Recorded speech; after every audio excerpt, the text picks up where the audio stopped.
Наурызнама 10 күндігінде 16 наурыз мәдениет пен ұлттық дәстүрлер күні. Осыған орай Алматыда тәрбие басы тал бесік көрмесі ашылды. Экспозиция ұлттық дәстүрлерге арналған халықаралық форум аясында ұйымдастырылып отыр. Оған орталық музей қорындағы 15 жәдігер қойылды. Әрі алғаш рет бесіктер коллекциясы да қонақтар назарына ұсынылды. Олар түрлі кезеңдерде әзірленген, тіпті жаңа үлгілер де бар. Десе де солардың арасында ағаштан жасалынып, оймыштау тәсілі арқылы безендірілген 120 жылдық тарихы бар ең көне бесік бар. Бір ғасырдан астам қолданыста болған бесікке 4 ұрпақтан 26 бала бөлінген. Ұйымдастырушылардың айтуынша көрмеге қойылған жәдігерлер қазақ халқының баланың дүниеге келе сала рухани әрі физикалық өсуіне қаншалықты көңіл бөлгенін көрсетеді.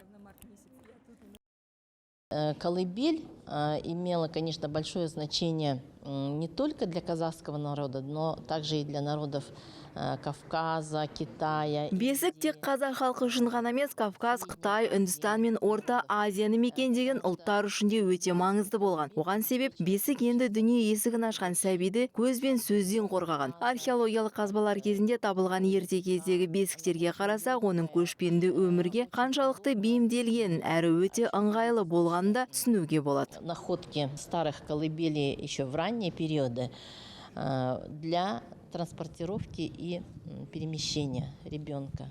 Бұл бесіктердің әрқайсының өзіне тән тарихы бар.